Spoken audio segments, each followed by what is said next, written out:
Cô than bé không có sữa bột. Bà mẹ chồng nói bé rất khỏe. Tất cả là nhờ ăn bánh mì. Ăn nhiều bánh mì mới khỏe mạnh. Sau này cứ ngâm bánh mì cho ăn. Soja nói bọn trẻ còn nhỏ, chưa thể cai sữa bột. Bà mẹ chồng nói chúng không còn nhỏ nữa. Gần 9 tháng rồi, có thể cai sữa bột. Soja cho rằng 9 tháng cai sữa là quá sớm. Ít nhất phải 1 tuổi rưỡi. Ông bố chồng sợ Soja đi đòi tiền thuê nhà, nên nói căn nhà cho Maria thuê là nhà của con trai cả. Dù có đòi tiền, cũng là con trai cả đi đòi, không tới lượt Soja. Có vẻ ông bố chồng rất tức giận. Ông nhìn bà mẹ chồng cũng khó chịu. Ông sai bà mẹ chồng cất hết rau mang về. Khi đi lấy rau, bà mẹ chồng lẩm bẩm không ngừng. Thật ra bà cũng bất mãn với Maria, nhưng không dám nói thẳng, sợ ông bố chồng dạy dỗ. Ông bố chồng lại cảnh cáo Soja. Bị mắng nên Soja rất tức, nhưng cũng không dám phản kháng. Cúi đầu làm việc nhà. Bà mẹ chồng cũng đầy uất ức. Hai người vừa làm vừa cãi nhau, không có chỗ trút giận, nên trút hết lên nhau. Kết quả bà mẹ chồng bị đẩy ngã, nằm dưới đất la hét. Soja lạnh lùng tiếp tục làm việc. Dù sao người nằm dưới đất không phải mình. Ông bố chồng nhìn thấy, nhưng không nói gì. Ông biết chuyện này rất rắc rối, nói ra chỉ thêm phiền. Nhiếp ảnh gia nghe ông nhắc tới vợ cả, quay lưng bỏ đi. Chỉ mong vợ cả ở ngoài không bị đói, thì đừng quay về nữa. Soja bị mắng nên rất khó chịu. Cô xách xô nước từ bếp ra. Cô nói với bà mẹ chồng, sau này đừng bắt tôi nấu ăn, cũng đừng bắt tôi tìm đồ gì nữa. Nói xong cô xách xô ra sân đi vòng vòng. Nhiếp ảnh gia đi theo. Soja bảo đừng theo mình. Cô lại xách xô vào kho, đi loanh quanh trong kho, không rõ đang tìm gì. Cô lại dặn nhiếp ảnh gia, những gì không nên nói thì đừng nói. Có vẻ Soja chuẩn bị làm chuyện xấu. Cô tìm một cái túi, cho đồ trong xô vào túi, rồi quay lại phòng khách. Lúc này ông bố chồng nói đến giờ uống thuốc, bảo Soja đi lấy thuốc. Soja mang nước và hộp thuốc tới, đặt trước mặt ông. Ông tìm thuốc rất lâu, nhưng không thấy. Ông hỏi Soja thuốc đâu rồi. Soja trả lời, thuốc của ông có liên quan gì tới tôi?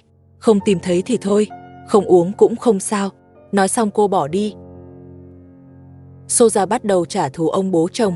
Ông bố chồng chuẩn bị uống thuốc. Ông bảo Soja mang hộp thuốc tới. Soja mang hộp thuốc và nước tới. Ông bố chồng tìm thuốc rất lâu, nhưng không thấy thuốc của mình.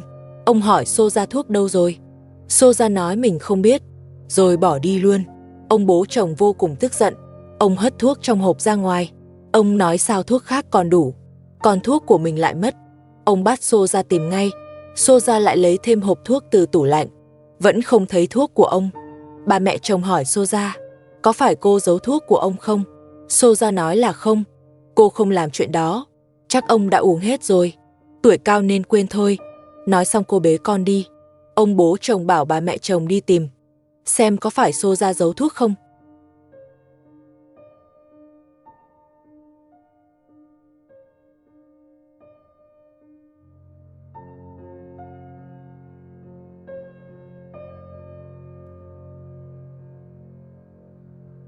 Bà mẹ chồng tìm trong tủ lạnh không thấy, xung quanh tủ lạnh cũng không có. Bà nhờ nhiếp ảnh ra giúp, lấy đồ trên nóc tủ lạnh xuống. Quả nhiên tìm thấy thuốc.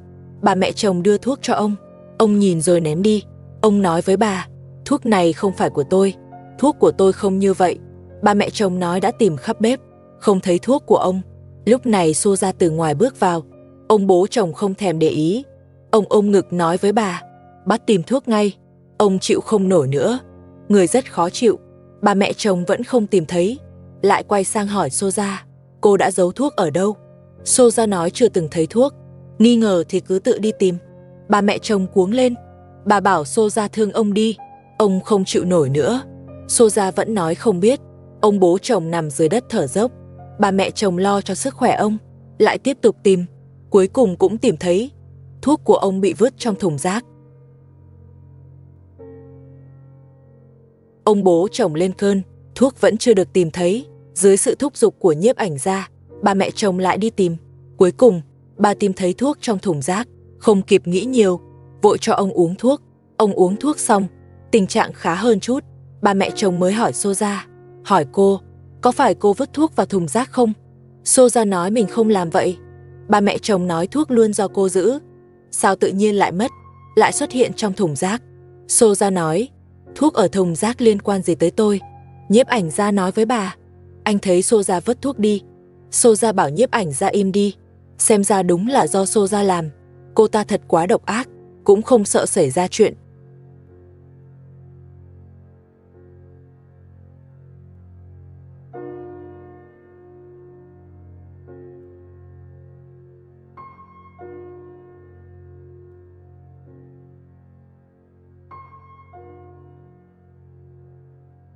Nhiếp ảnh gia lần này chọn nói công bằng. Anh kể lại chuyện Soja vứt thuốc vào thùng rác. Đáng tiếc là lúc đó không quay lại được. Ông bố chồng cũng nghe thấy. Ông vô cùng tức giận. Ông bảo bà mẹ chồng xử Soja. Bà mẹ chồng cũng thấy Soja quá đáng. Soja nói ông bố chồng có lỗi trước, hứa cho tôi căn nhà lớn, mà đến giờ vẫn không cho. Ông bố chồng nằm dưới đất im lặng, sức khỏe vẫn chưa hồi phục. Bà mẹ chồng tiếp tục ép Soja, bắt Soja tới xin lỗi ông, không thì sẽ đuổi đi. Soja đi tới bên ông, ai cũng tưởng là xin lỗi, không ngờ lại trách ông không cho nhà, còn nói ông tự chuốc lấy, lần sau tự giữ thuốc cho kỹ. Soja nhân lúc ông yếu mà làm loạn. Ông bố chồng bảo Soja cứ đợi đó, đợi ông nghỉ xong sẽ xử. Ông bố chồng nghỉ xong, lén đi tìm Soja. Soja thấy ông tới xử mình, liền bật dậy chạy ra ngoài. Ông bố chồng đuổi theo. Lần này Soja tự chuốc khổ, ông bố chồng sẽ không tha. Sức ông đã hồi phục, ông bắt đầu xử Soja. Soja thấy ông tới, hoảng sợ nhảy qua quầy, dù ngã xuống, cũng không chần chừ, lại tiếp tục chạy. Vì biết mình gây họa, biết hậu quả nếu bị bắt, nên chọn bỏ chạy. Soja trốn vào kho, để tránh bị bắt. Ông bố chồng vẫn không bắt được. Soja ngày càng quá đáng, lần này còn giấu thuốc của ông. Nếu không nhờ bà mẹ chồng tìm ra, hậu quả sẽ rất nặng. Ông bắt không được nên uất ức, đứng ngoài sân mắng chửi. Ông nói với Soja, nếu còn tái phạm, sẽ đuổi đi ngay. Soja trong kho nói nếu bị đuổi, sẽ không ai chăm ông. Ông nói sẽ gọi cho con trai cả, về chăm sóc gia đình.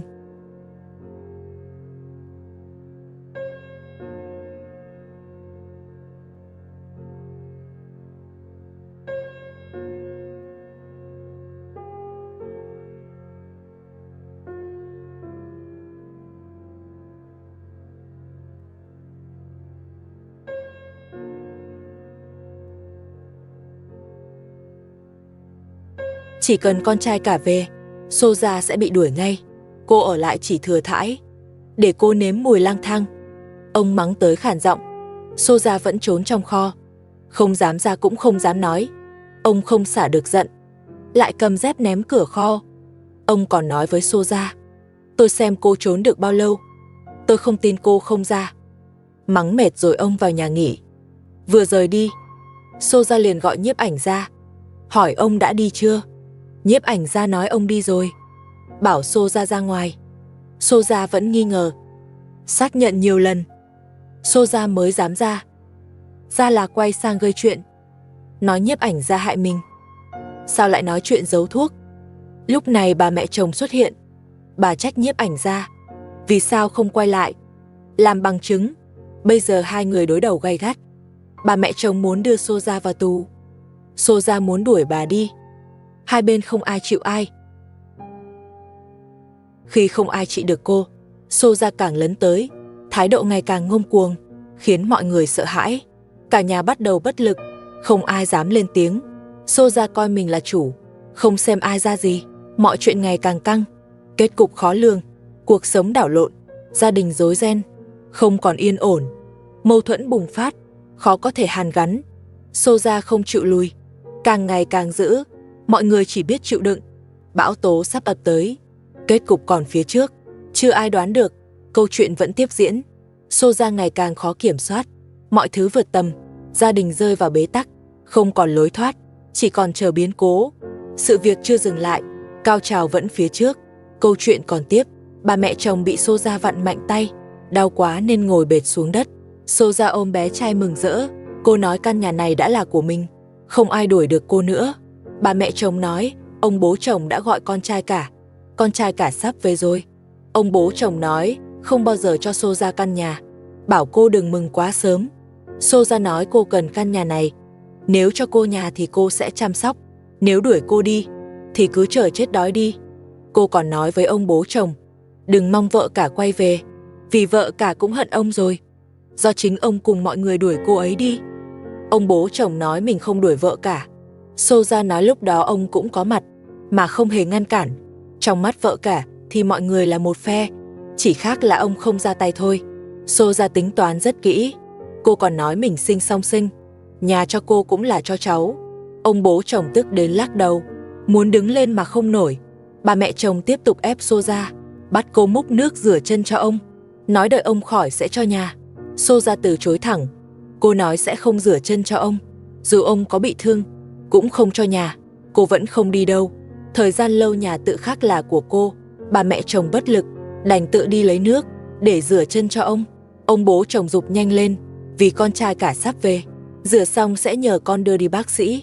Soja cười khẩy, nói con trai cả không về đâu, bảo ông sang tên nhà cho cô, có khi cô còn chăm sóc.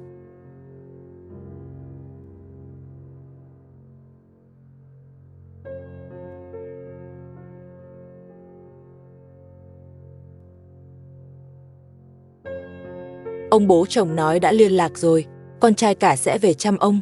Soja bảo vậy thì cứ chờ, từ nay đừng trông mong cô nữa, không có ăn cũng đừng nhờ cô nấu. Ông bố chồng tức đến run người, cầm gậy muốn đứng dậy, thử mấy lần vẫn không nổi. Nếu ông thật sự liệt nặng, cả nhà sẽ rơi vào tay Soja. Bà mẹ chồng lấy chậu lớn, đổ nước rửa chân cho ông, ngồi bệt dưới đất rửa, dùng luôn bát ăn cơm, mà không thấy bẩn, rửa từng chân rất cẩn thận. Ông bố chồng giận nhẹ tay vì đau. Soja đứng xa tránh né. Cô nói sau này cấm rửa chân trong phòng khách, vì mùi quá nặng. Ông bố chồng cãi là không hôi, vợ cả từng rửa cho ông nhiều lần, có hôi đã nói rồi. Soja gắt lên, bảo đừng so mình với vợ cả. Vợ cả hầu hạ vẫn bị đuổi, cô thì khác, không có thói quen hầu người khác, cũng không bao giờ hầu. Soja thúc bà mẹ chồng, bảo rửa xong thì bê nước đi ngay. Cô nhìn là buồn nôn. Bà mẹ chồng nói đã rửa xong, nếu thấy bẩn thì cô tự đổ đi. Bà chỉ rửa không dọn, nếu ghê thì tự đổ. Không khí trong nhà căng thẳng, không ai dám lên tiếng. Mâu thuẫn chạm đến đỉnh điểm. Cơn bão sắp ập xuống gia đình. Nhiếp ảnh gia nói ông đã đi rồi, bảo Soja ra ngoài. Soja vẫn nghi ngờ, xác nhận lại nhiều lần. Soja mới dám ra ngoài liền gây chuyện, trách nhiếp ảnh gia hại mình vì đã nói chuyện giấu thuốc. Lúc này bà mẹ chồng xuất hiện, bà trách nhiếp ảnh gia vì không quay lại làm bằng chứng. Mâu thuẫn giữa hai bên bùng phát, bà mẹ chồng muốn tống Soja đi, Soja lại đòi đuổi bà. Hai bên đối đầu gay gắt, không ai chịu nhường ai, căng thẳng bao trùm căn nhà. Mâu thuẫn ngày càng sâu, không còn đường lùi. Gia đình đứng trước biến cố lớn. Soja vẫn không chịu khuất phục, thái độ ngày càng ngang ngược, khiến mọi người bất lực. Bầu không khí nặng nề, không ai dám nói thêm. Xung đột chưa thể chấm dứt, sóng gió vẫn tiếp diễn. Kết cục còn ở phía trước, mọi thứ vẫn chưa ngã ngũ, câu chuyện vẫn tiếp tục.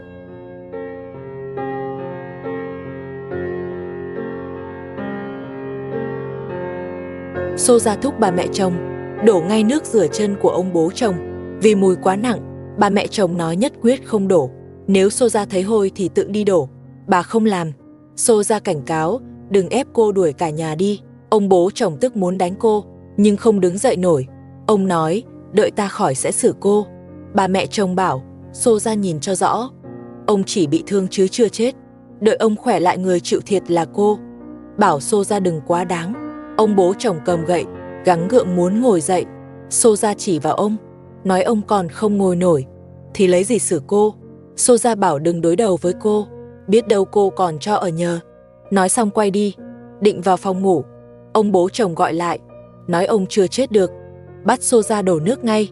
Soja thấy ông ngồi dậy được, liền đổi giọng ngay, đồng ý đem nước đi đổ. Soja đúng kiểu nịnh trên đạp dưới. Lúc ông nằm liệt thì cô rất hung hăng, giờ thấy ông có sức thì sợ. Soja đem nước đi đổ, rồi vào bếp đun nước pha trà. Thái độ thay đổi rất nhanh. Một lúc sau, con trai lớn trở về, mang theo nhiều đồ tiếp tế. Bà mẹ chồng mừng rỡ ra đón, rồi dẫn anh vào gặp ông bố chồng, nói ông bị ngã cần chữa trị. Con trai lớn hỏi nguyên nhân.